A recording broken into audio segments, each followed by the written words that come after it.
अस्सलाम वालेकुम। प्रोग्राम 10 में खुश आमदीद। मैं हूं इमरान सुल्तान। मई 2025 ऑपरेशन सिंदूर में भारतीय हुकूमत और बिलखुसूस भारतीय फ़ौज को दुनिया भर में जिस हजीमत का सामना करना पड़ा उसकी तारीख नहीं मिलती। भारत की पूरी कोशिश है कि किसी भी तरीके से वो पाकिस्तान को अंडर प्रेशर लेकर आए, पाकिस्तान को दबाव में लाए, पाकिस्तान को मरूब करे। यही वजह है कि इन दिनों उसने न सिर्फ अपनी प्रॉक्सीज़ के ज़रिए एक तरफ पाक अफ़गान सरहद को गर्म रखने की कोशिश की और साथ ही साथ दोहा में पाक अफ़गान जो मुज़ाकरात हैं सीज़फायर के हवाले से, ख़ित्ते में अमन के हवाले से, जंगबंदी के हवाले से भारत की पूरी कोशिश रही कि उसको सबुताज करे, उसको नाकाम करे। और दूसरी तरफ हम देखते हैं कि भारतीय तीनों मुसल्लह अफवाज जो हैं वो आजकल त्रिशूल मश्क 2025 में इस वक्त मसरूफ़ हैं, जो कि ऑपरेशन सिंदूर के बाद पहली बड़ी जंगी मश्क है। इस जंगी मश्क में T-90 जो जंगी टैंक हैं वो हिस्सा ले रहे हैं, ब्रह्मोस मिसाइल इसका हिस्सा हैं, राफेल जो है वो भी तैयारे इसका हिस्सा है और साथ ही साथ सुखोई 30 लड़ाका तैयारे भी इस एक्सरसाइज में शामिल हैं। लेकिन सवाल ये पैदा होता है कि क्या त्रिशूल से मोदी बिहार का इलेक्शन जीत पाएगा? सवाल ये पैदा होता है कि क्या त्रिशूल भारतीय अफवाज का मोराल बुलंद कर पाएगी? और जो इस वक्त पूरी दुनिया में भारत जिस तरीके से अकेला हुआ, तन्हा हुआ, क्या उसकी ये तन्हाई दूर कर पाएगी?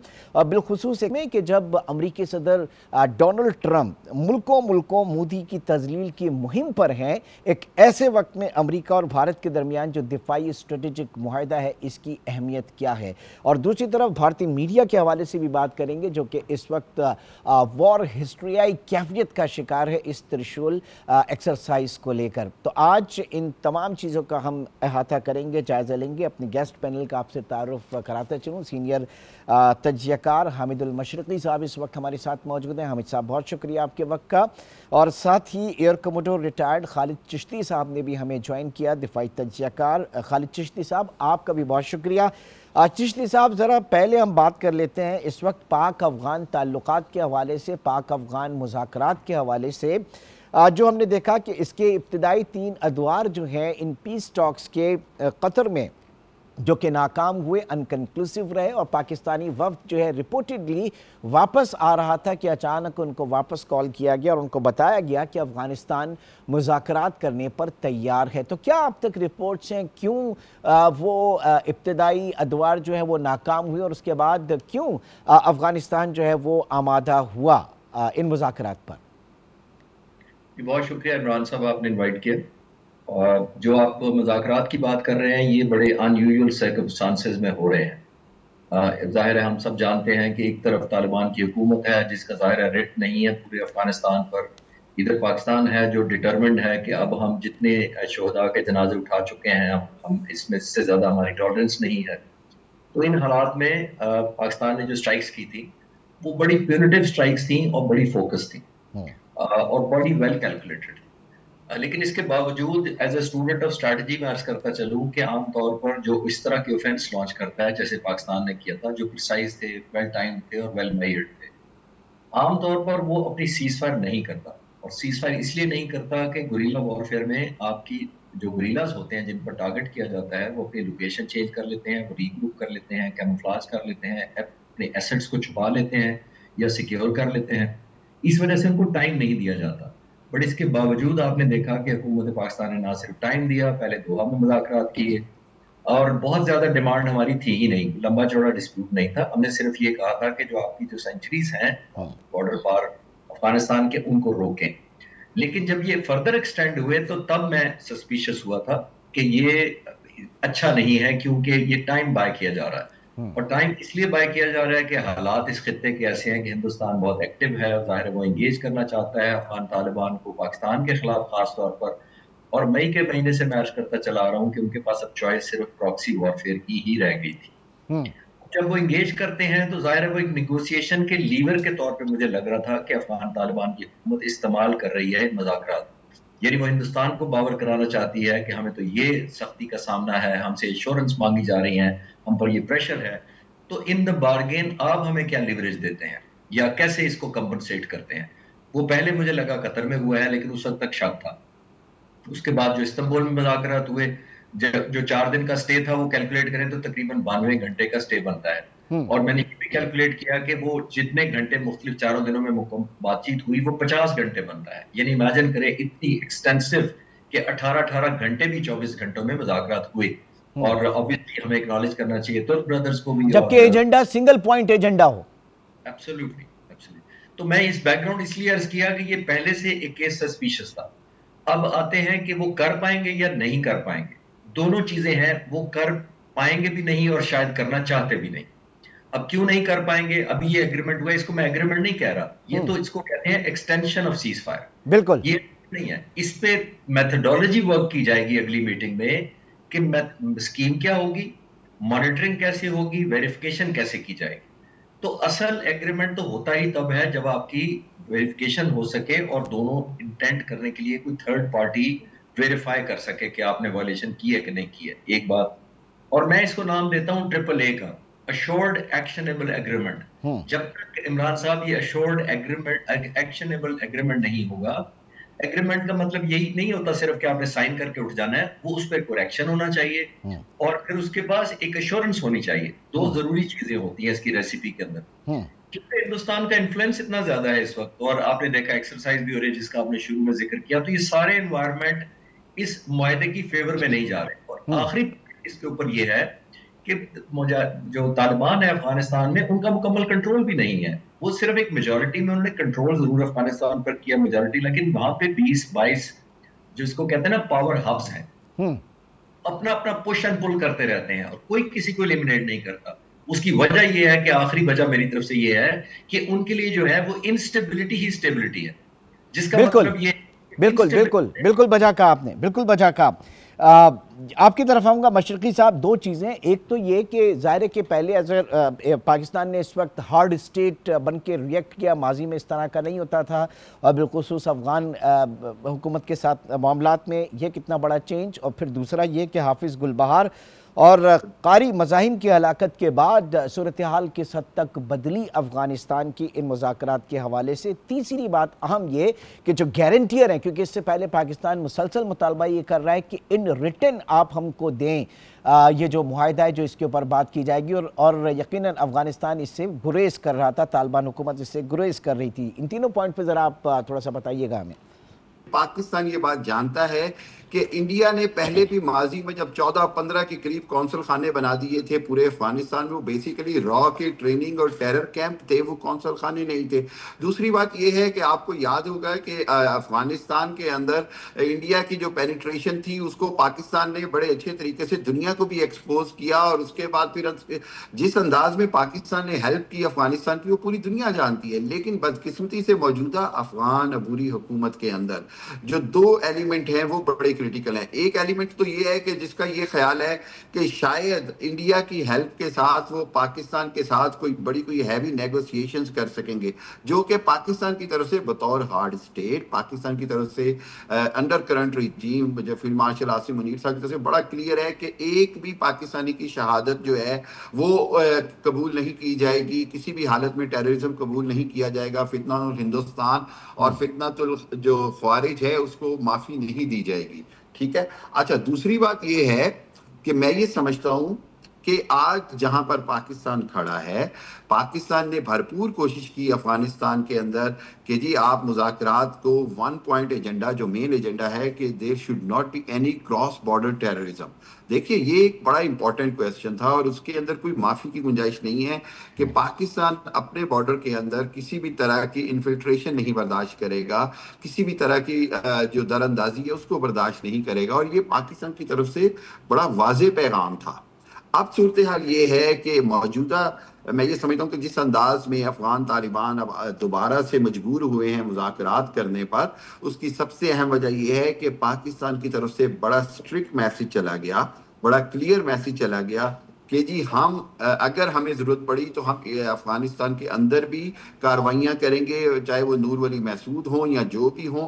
हम तहरीक तालिबान पाकिस्तान TTP जो कि बेसिकली रॉ के एक ग्रुप के तौर पे काम कर रहा है, जो कि फितनउल हिंदुस्तान और फितनउल ख्वारिज के तौर पर पाकिस्तान की और इस्लाम की जो सालमियत है उसके खिलाफ काम कर रहा है, तो उसको भरपूर टारगेट बनाया जाएगा। पाकिस्तान की ये जो जिसको कहते हैं रिजॉल्व है, इसने एक दुनिया को बड़ा क्लियर मैसेज दे दिया।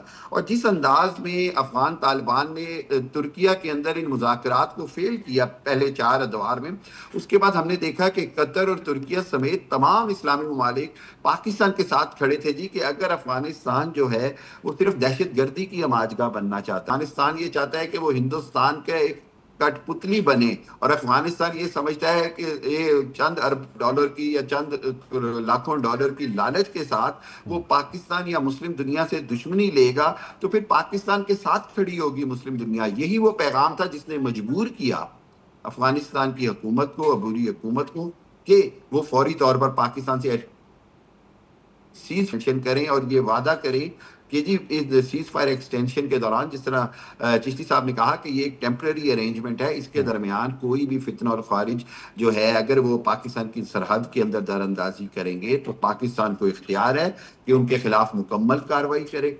एक बात बड़ी क्लियर है, वो ये है कि मैं अफगानिस्तान में अबूरी हुकूमत में बड़ी तब्दीलियां आती देख रहा हूं। मैं जिसको आप अंग्रेजी में रिजीम चेंज कह लें या कुछ भी कह लें, उसकी बहुत सारी वजूहात हैं। एक वजह यह है कि खुद अफगान अबूरी हुकूमत के अंदर 3 बड़े धड़े हैं, जिसमें एक धड़ा ये समझता है कि इंडिया के साथ जो पींगे बढ़ाने हैं इसका नुकसान होगा, इसका बड़ी भारी कीमत चुकानी पड़ेगी अफगानिस्तान को। एक धड़ा है जो ये बात वाज़े तौर पर जानता है कि काबुल और दिल्ली हमेशा दोस्त नहीं हो सकते, दिल्ली जो है वो दोस्ती की आड़ में छुरा घोंपेगा। दूसरी बात ये कि एक धड़ा ये बात मानता है कि पाकिस्तान ही की वजह से आप सोवियत यूनियन की जंग में फाते हुए, आपने अमेरिका को निकाला, लेकिन बगैर पाकिस्तान की मदद, बगैर पाकिस्तान की ट्रांजिट के जो सारा जो पाकिस्तान के रास्ते तमाम इनको तजारत है, तमाम गजा हर चीज तो पाकिस्तान के रास्ते जाती है। सो नामुमकिन है पाकिस्तान की मदद के बगैर अफगानिस्तान का सर्वाइवल। लेकिन चिश्ती साहब, कोई एक धड़ा तो ऐसा होगा ना जो कि सिर्फ अफगान अवाम की बात करे, जो अफगान हुकूमत की बात करे, अफगान अवाम की फलाह बहबूद की बात करे, अवाम अफगानिस्तान की रिकग्निशन के हवाले से बात करे, अमन की आतिशी की बात करे। ये सारे के सारे धड़े जो हैं ये सिर्फ इतने वॉरियर्स और अवाम अफगान अवाम जो है उनकी ज़िंदगी स्टेक के ऊपर लगी हुई है। अफगानिस्तान जो है बिल्कुल गारों की दुनिया में इस वक्त उस माहौल के अंदर है। तो कोई एक तो ऐसा धड़ा होगा जो नेशनलिस्ट होगा और उसके साथ साथ जो तरक्की चाहेगा। जी इमरान साहब, बदकिस्मती से ये अफगानिस्तान की हिस्ट्री ऐसी नहीं रही। आप जाहिर शाह ने मेरा ख्याल 40 साल से ज्यादा हुकूमत की, आप उनकी हुकूमत का टेन्योर उठा लें, वो मोनार्की थी। फिर प्रेसिडेंट दाऊद आ गए, फिर और आते गए तरकई आ गए, फिर बहुत सारे बाबर कामल आ गए, फिर सोवियत यूनियन आ गया, फिर उसके बाद बाबर अहमद करजई आ गए, फिर अशरफ गनी, मतलब आप नाम लिखते जाएं। मुझे एक टेन्योर बता दें जिसके अंदर लोगों की एस्पिरेशन का, उनकी उम्मीदों का और उनकी तवक्कुआत का ध्यान रखा गया। यहाँ पर तो ये, जैसे मैंने पहले सवाल के जवाब में अर्ज किया था कि इनस्टेबिलिटी इज स्टेबिलिटी यहाँ पे इनके लिए, यहाँ जिसका मतलब ये है कि अगर यहाँ स्टेबिलिटी हो जाए तो वो तो फिर बाकियों के इंस्टेबिलिटी है। तो ये इस चीज को कैश करते आए हैं, इस इंस्टेबिलिटी को, क्योंकि ये कैश स्टार्व्ड कंट्री है जिसके पास पैसे नहीं होते। और पैसे ना होने की वजह ये है कि बैरन इलाका है, एग्रीकल्चर नहीं होती, इंडस्ट्री नहीं है, कोई टेक्नोलॉजी नहीं है, कोई ऐसी प्रोडक्ट नहीं है जिसको एक्सपोर्ट कर सके, जो है उसके अपॉर्चुनिटी नहीं मिलती ग्रुपिंग की वजह से, मिनरल्स और दूसरी वजह से। तो यहाँ पावर हब्स हैं, बुनियादी तौर पर एक दूसरे को पुश पुल करती रहती हैं। अभी आप देखिए, ये जाहिर है कंधार से ग्रुप उठा, इसने अफगानिस्तान के पूरे मेजॉरिटी इलाके पर कब्जा कर लिया।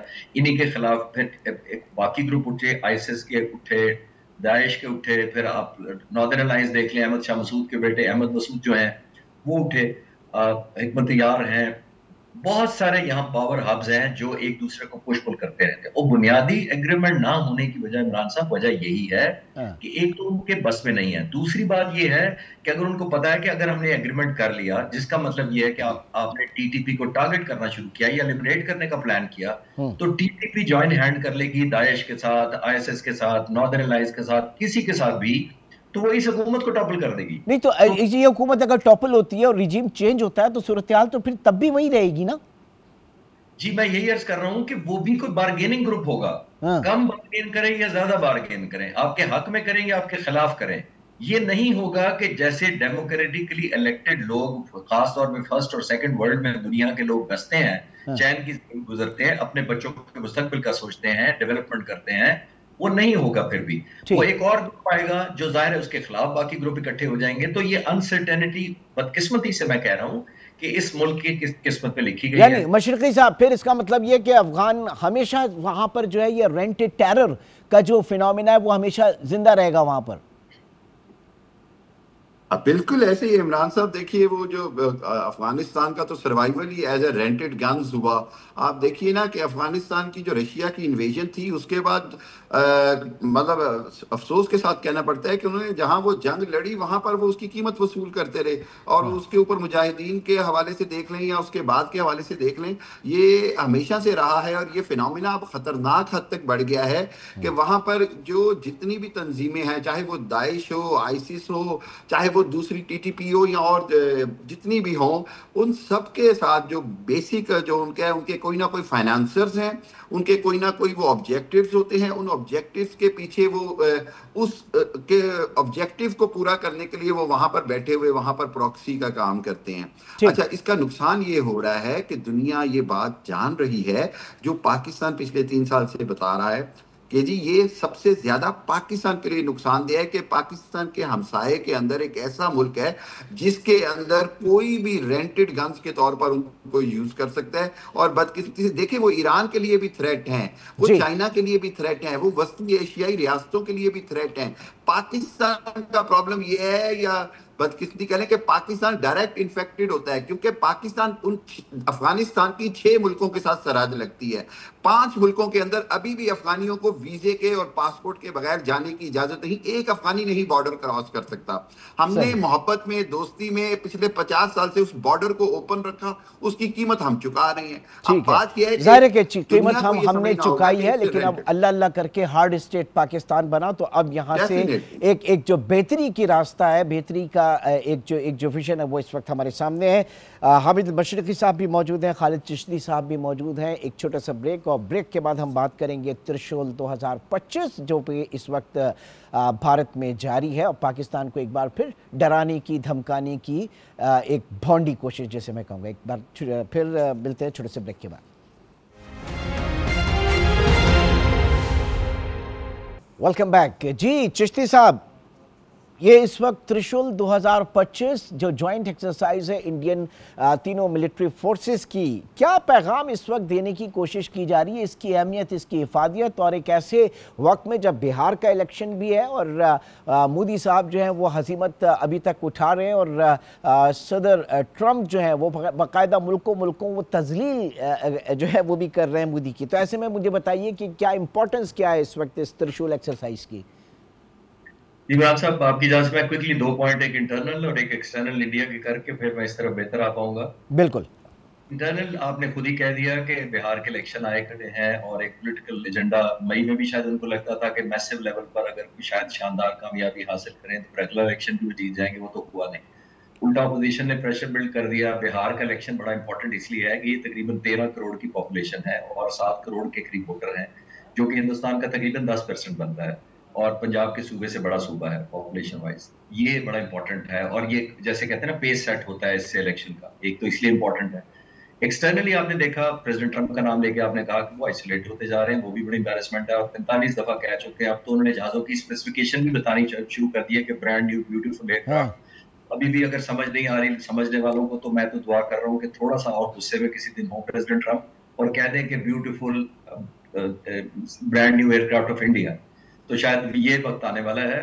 आगे चलते हैं। अच्छा, एक मुझे ये पॉइंट जरा बताइए, अभी तक इंडिया का नाम क्यों नहीं लिया? ये इसके पीछे क्या एक वो लॉजिक नजर आती है? इसको कहते हैं हमारी टर्म में, मिलिट्री टर्म में, हालांकि वो सिविल टर्म यूज कर रहे हैं, पर इसको कहते हैं क्वेश्चन करना, किसी को प्रेशराइज करना बाय शो ऑफ फोर्स या शो ऑफ स्ट्रेंथ और रिजॉल्व। जब आप कहते हैं ना मैं तुम्हें मुक्का मारूंगा, तो वो डराना ही काफी होता है, मारते आप नहीं है। तो वो नाम लिए जाते हैं लेकिन कह नहीं रहे। जिस दिन आपने मुक्का मार दिया तो वो तो डेटरेंस खत्म हो गई। तो डेटरेंस रखे हुए हैं, प्रेशर में ला रहे हैं। टैरिफ वगैरह का आपने नोट किया, प्रेशर उधर से इकोनॉमिक टैरिफ डालते रहते हैं, प्रेशर, फिर वो रशिया से तेल खरीदने की धमकी देते हैं। तो ये मल्टीपल डायरेक्शन से वो अटैक कर रहे हैं, और उनकी मसलियत ही इसमें है कि वो जिसको कहते हैं ना बिल्ली थैले से ना निकाले अभी। लेकिन सर ट्रम्प जो है एक बड़ी एक अनप्रेडिक्टेबल पर्सनालिटी, वो कभी भी कहीं पे भी कुछ भी बोल सकते हैं। लेकिन जिस टेक्निकल टर्म की आप इस वक्त बात कर रहे हैं, ये तो मिलिट्री, आप जैसे लोगों के उसमें है, तो क्या उनकी ये सारी बातें जो है उसको बाकायदा वहाँ की जो इंटेलिजेंस है उसकी आशीर्वाद हासिल है? देखिए, मैं उनसे कहूंगा ही इज अनप्रिडिक्टेबली प्रिडिक्टेबल। ठीक ठीक ठीक। सही तो है। तो वो अगर आप एग्री करें तो मेरा ख्याल ये है कि वो अपना टारगेट जानते हैं। गाजा में देख लें उन्होंने क्या किया, जिस तरह भी प्रेशर बिल्ड किया, थोड़ा बहुत इसराइल की तरफ भी प्रेशर किया, ज्यादातर अरब मुल्कों की तरफ किया, उन्होंने मुआहदा करवा दिया। आपने देखा वो कैदी वापस चले गए गाजा से, वो आज का टॉपिक नहीं है, लेकिन उन्होंने मकसद अचीव कर लिया जो इसराइल चाहता था। हाँ, दूसरा जगह अचीव हो गया। तो मैं इधर प्रिडिक्टेबल कह रहा हूँ, अनप्रिडिक्टेबल के साथ ओके। साथ। ओके, अब आते हैं कि जो आप कह रहे थे कि मेरा ख्याल है त्रिशूल की बात कर रहे थे कि ये एक्सरसाइज क्यों है।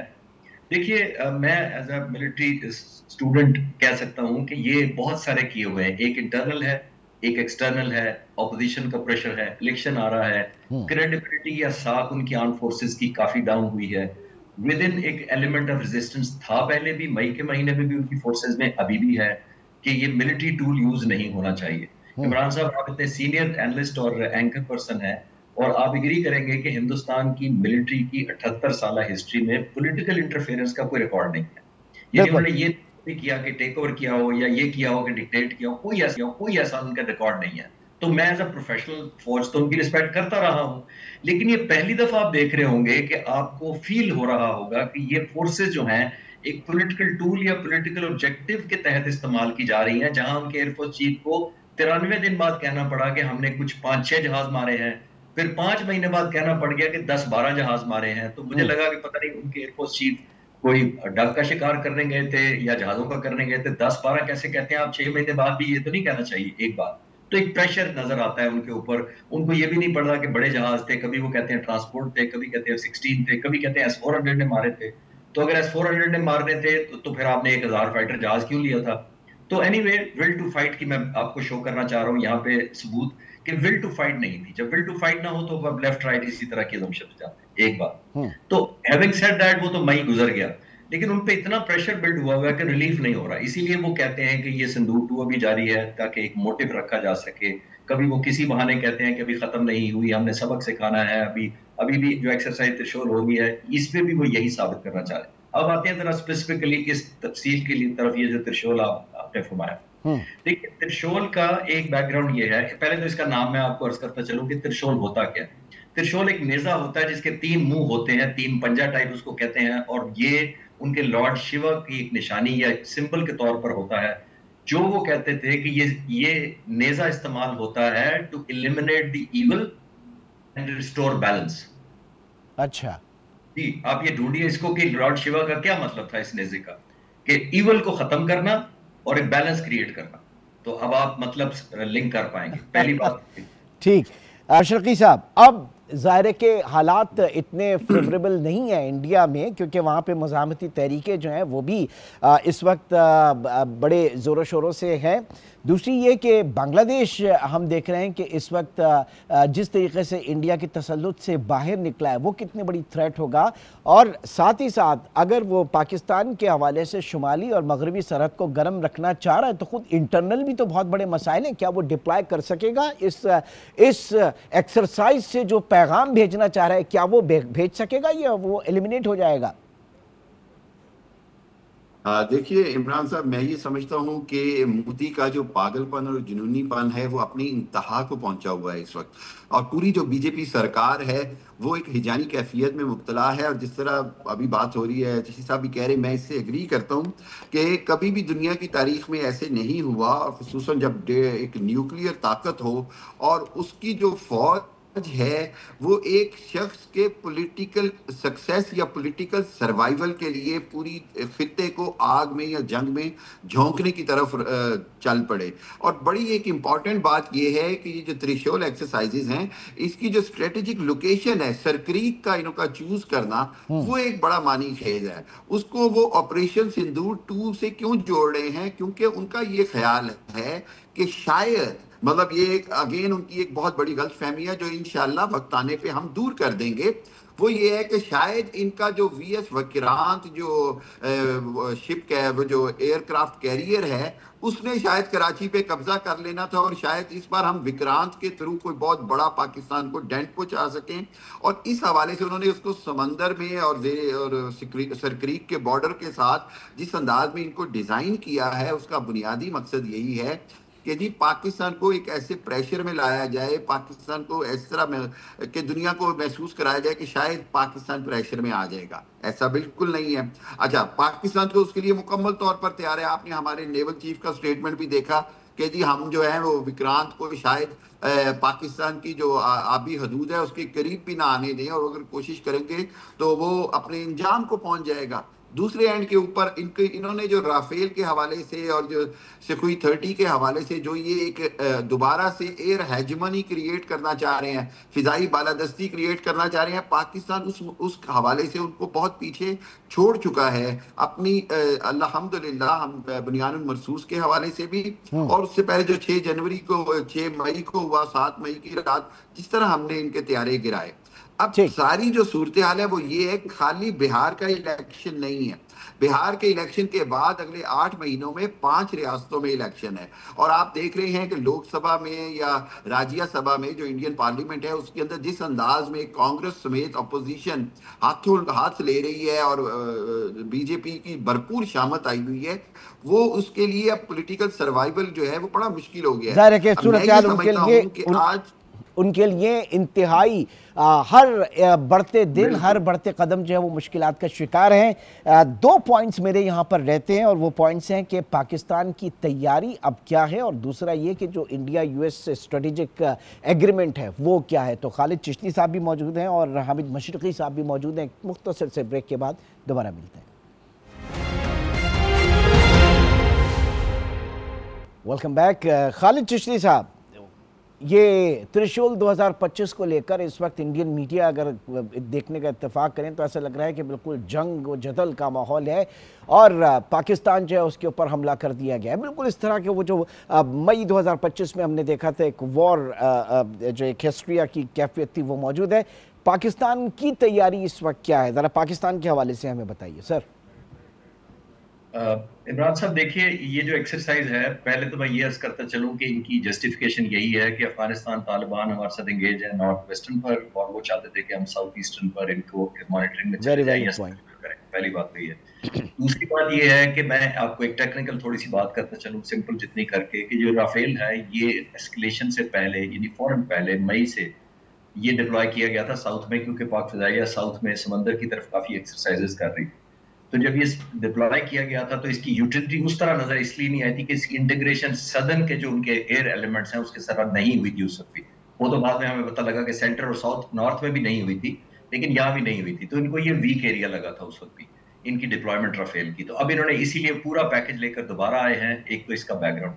अब आप तैयारी का जो पूछ रहे हैं, तो देखिए इनकी हर मूवमेंट जो है, खासतौर पर मैं पाक फिजाइया की तरफ से कंफर्म कर सकता हूँ कि हर मूवमेंट की उनकी नजर है, और शायद उनकी इमेजिनेशन भी नहीं होगी जितनी इनके पास अल्हम्दुलिल्लाह पाक फिजाइया की नजर जितनी तेज है। तो एक तो रेडीनेस का लेवल कोई कॉम्प्रोमाइज नहीं है, ये मैं बताता चलूं। और लैंड फोर्सेस का मैंने रिकन्फर्म किया है, हमारे adequate troops to avoid any surprise, बिल्कुल लैंड फोर्सेस मौजूद हैं। और मौसम का ये चॉइस दोनों तरफ से यही किया जाता है। मैं कंफर्ट के लिए भी बताता चलूं कि अक्टूबर के एंड या नवंबर में एक्सरसाइजेस आमतौर पर हम भी करते हैं और इंडिया भी करता है। वजह यह है कि मानसून की बारिशों का और फ्लड का सिस्टम खत्म हो चुका होता है, और फॉग और मिस्ट जो सर्दियों की धुंध है वो अभी शुरू नहीं हुई होती। तो मौसम वाइज ये कंफर्टेबल होता है डिप्लॉयमेंट्स के लिए, मूवमेंट के लिए और अदर वैल्यूएशन करने के लिए। लेकिन जिसका वो आपने बताया रेडीनेस का, जिस तरह उसमें कोई कंफ्यूजन नहीं होना चाहिए। इंडिया को कोई भी मिस एडवेंचर करने से पहले ये देख लेना चाहिए कि मई के बाद खासतौर पर इंडियन एयरफोर्स की तादाद कम हुई है, क्योंकि उनके 2 फाइटर स्क्वाड जो MiG-21 के थे, जो 65-70 साल उन्होंने सर्विस कर दी, 840 जहाजों में से 400 क्रैश हुए और ऑलमोस्ट 400 पायलट्स की जान गई, और जिसमें से 200 सिविलियंस भी गए। तो उसके ताबनाक करियर या एक सर्विस के बाद वो जहाज रिटायर हो गया। तो उनके इस वक्त तकरीबन 40 से 45 जहाज कम हुए हैं। तो अगर कोई उन्होंने ऐड नहीं किया तो कोई नया रिजल्ट भी मेरा नहीं ख्याल इंशाल्लाह वो अचीव कर सके। ठीक है, लेकिन मशरकी साहब, ये जो ग्राउंड रियलिटीज इस वक्त चिश्ती साहब ने बताई, लेकिन जंगी जुनून बहरहाल उसके ऊपर सवार है। आपको लगता है कोई मिस एडवेंचर करेगा? देखिए, मेरा नहीं ख्याल कि कोई मिस एडवेंचर करेगा। स्पेशली ये जो स्ट्रेटेजिक एग्रीमेंट का नाम दे रहे हैं जिसको, ये अमेरिका के साथ इस हवाले से, और स्पेशली प्रेसिडेंट ट्रंप की जो इतनी सारी वार्निंग्स हैं इंडिया को, उसके बाद मैं नहीं समझता कि इंडिया कोई प्रैक्टिकली मिस एडवेंचर करेगा, क्योंकि वो ये समझता है कि पाकिस्तान की ना सिर्फ तैयारी भरपूर है, पाकिस्तान ने बड़ा वाज़ेह तौर पर पैगाम दे दिया कि अगर इस बार कोई मिस एडवेंचर किया गया तो पाकिस्तान जो है वो deep side, other side of the India attack करेगा, यानी कि दूर तक बंदरास और दूसरे बड़े बड़े जो शहर हैं और जो तजारती मराकज हैं पाकिस्तान को, उनको निशाना बनाने की भी सलाहियत है, और रिजॉल्व भी है, विल भी है, और प्रूफ भी करेगा। और एक चीज बड़ी क्लियर है, वो ये है कि सदर ट्रंप को ये बात बड़ी वाज़ेह तौर पर समझा दी गई है कि ये नामुमकिन है कि पाकिस्तान किसी भी हालत में पॉलिटिकल एम्बिशंस के लिए उसको कोई फेस सेविंग दे, बल्कि एक गोली के जवाब में अब 4 गोली चलाई जाएंगी, एक मिसाइल के जवाब में 4 मिसाइल चलाए जाएंगे।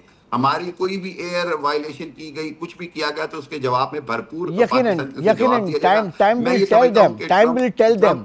जी बिल्कुल लास्ट मोमेंट है चिश्ती साहब, ये जो डिफेंस एग्रीमेंट इस वक्त इंडिया और उनका अमेरिका का स्ट्रेटेजिक एग्रीमेंट है, आप इसको किस तरह से देख रहे हैं? कोई सरप्राइज नहीं है इमरान साहब, क्योंकि हर मुल्क अपनी नेशनल इंटरेस्ट में दूसरे के साथ कोलैबोरेट करता है। हमारा डिफेंस एग्रीमेंट सऊदी अरब के साथ हुआ है, जबकि 28 लाख इंडियंस अभी भी सऊदी अरब में काम कर रहे हैं, कोई निकाल तो नहीं दिए। तो हर मुल्क अपनी नेशनल इंटरेस्ट में दूसरे के साथ कोलैबोरेट करता है। अमेरिका ने भी यही किया होगा, तो मेरे लिए तो कोई अलार्मिंग बात।